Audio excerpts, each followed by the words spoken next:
On the 13th of March 2012, a 34-year-old man was arrested in Lufkin, Texas. He was pulled over by a state trooper for driving a car that matched the description of a vehicle that had been used to withdraw money from the bank account of an 18-year-old girl. The girl had been kidnapped from Anchorage, Alaska, a few weeks earlier. Her name was Samantha Koenig. And the guy who was arrested was none other than Israel Keys. Now, before we get into his subsequent arrest, let's try to analyze who exactly was Israel Keys.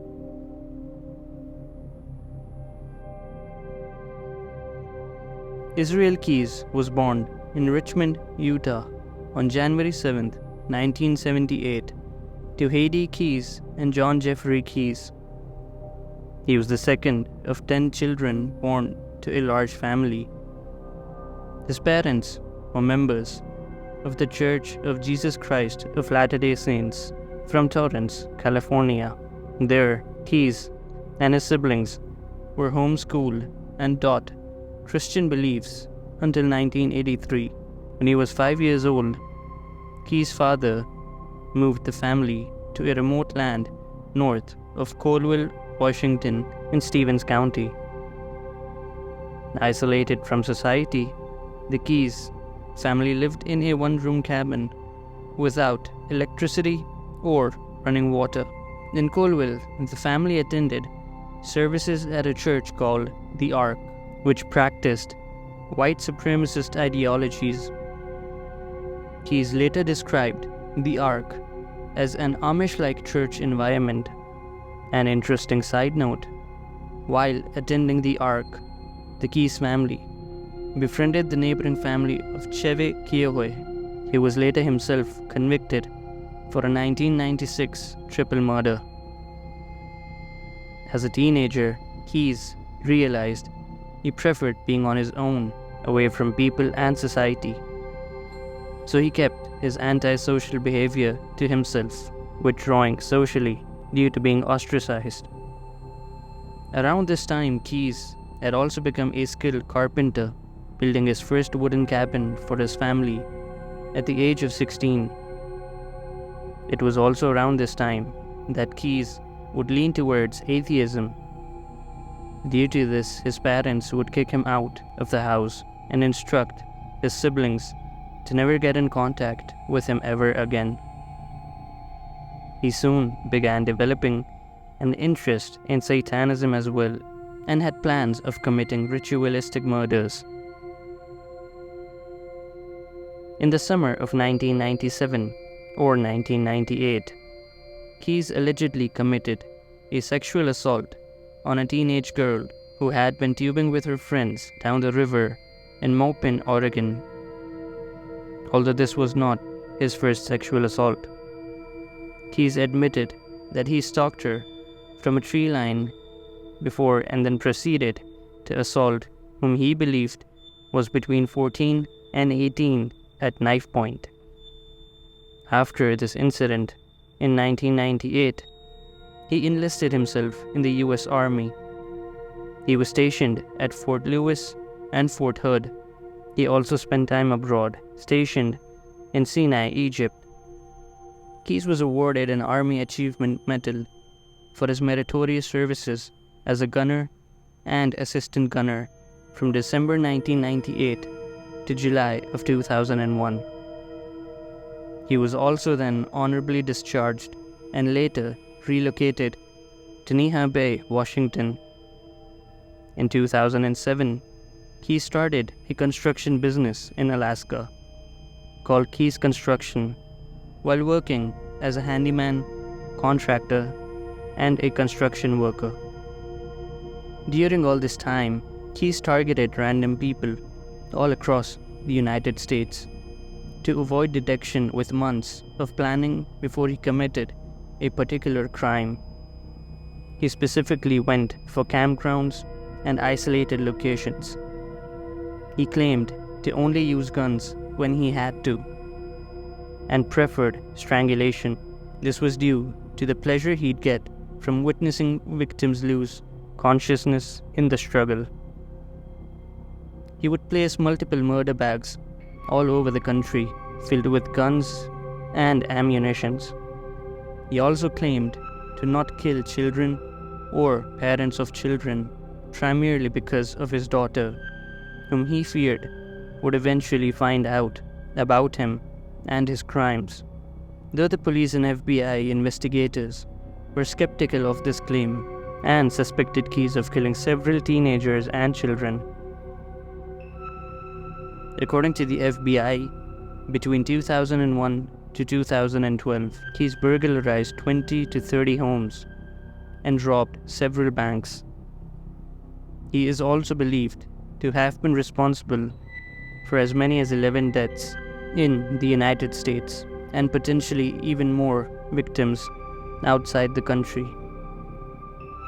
Keyes claimed to have either buried or submerged a victim in a lake in Neha Bay, Washington, sometime between July and October of 2001. A body was found, but their cause of death was ruled an accident. He also admitted to the murder of a young couple between 2001 and 2005 in Washington. Between 2005 to 2006, he confessed on committing 4 murders in total while living in Washington. He was also linked to the disappearance of a 12-year-old girl, Julie Harris. On the 3rd of March 1996, she disappeared from Colville, Washington. Julie was a double amputee whose prosthetic feet were found by the Colville River a month after her disappearance. Israel Keyes, then 18, lived in the area at the time. Unfortunately, Julie's murder is still unsolved and is considered a cold case to this day. As mentioned earlier, in 2007, he moved to Alaska and started his own construction company. During this time, he lived with his girlfriend and their 10-year-old daughter. On the surface, he seemed like an ordinary person, dedicated his life to his work and his family. Though in reality, he was already a serial killer, bank robber, and a burglar. He idolized the likes of Ted Bundy. In 2009, he kidnapped a woman on the East Coast. According to Israel, he would take her across state lines and buried her in upstate New York. Authorities believe the victim to be 49-year-old Deborah Feldman. In 2011, on the night of June 8th, Keyes broke into the home of 49-year-old Bill and 55-year-old Lorraine Courier. He tied them up, then drove them to an abandoned farmhouse where he shot Bill and then proceeded to assault Lorraine and then strangled her. To this day, their bodies have never been found. In 2012, Samantha Koenig was 18 years old at the time and was working at a coffee shop called Common Grounds in Anchorage.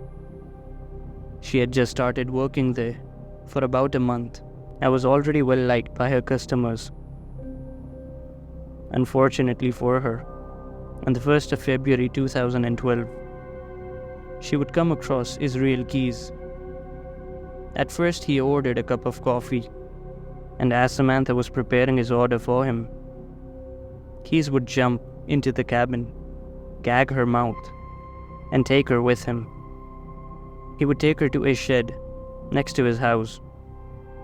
His girlfriend and 10-year-old daughter were at home at the time, unaware of what was going on. He tied Samantha up in the shed. He then went into the house, had a glass of wine or two, and then went back into the shed, where he assaulted Samantha and then choked her to death. He then wrapped her body up and stuffed her in the freezer. After committing such a horrific act, he went with his family on a cruise ship while Samantha was still in the freezer. Once he came back from his vacation, he then went to Texas, where he once again robbed a bunch of banks and burglarized a house.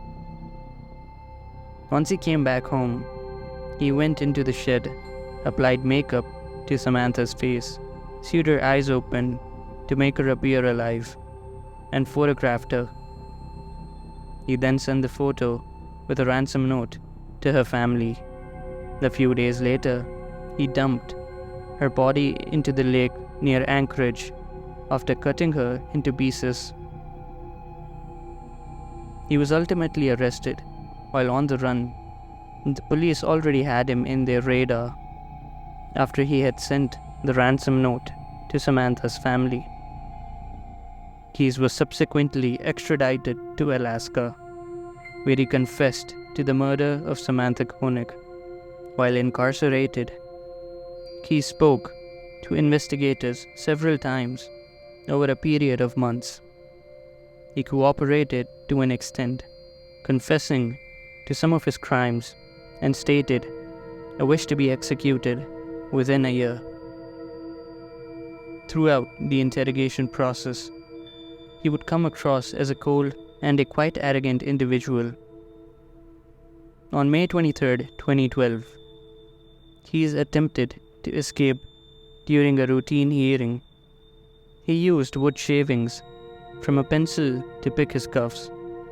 Police used a taser to subdue him. On the 2nd of December 2012, he would ultimately take his own life, cutting his wrist and strangled himself. A note was found near his body, but offered no clues to other possible victims.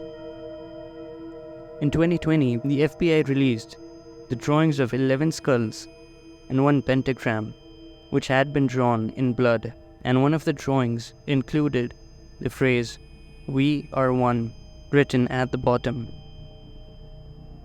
It is believed that the skulls represent the number of victims he killed. Unfortunately, to this day, authorities have been unable to figure out who the rest of the victims are. Well folks, that was the end of the case file. Hope you did find the video interesting. If you've made it this far, I would genuinely appreciate it if you would give this video a like, and if you haven't yet, subscribe to the channel, as it would really help me. You can also follow me on Twitter. The handle is in the description box below. Until next time, take care of yourselves and your loved ones, and please be safe. Peace.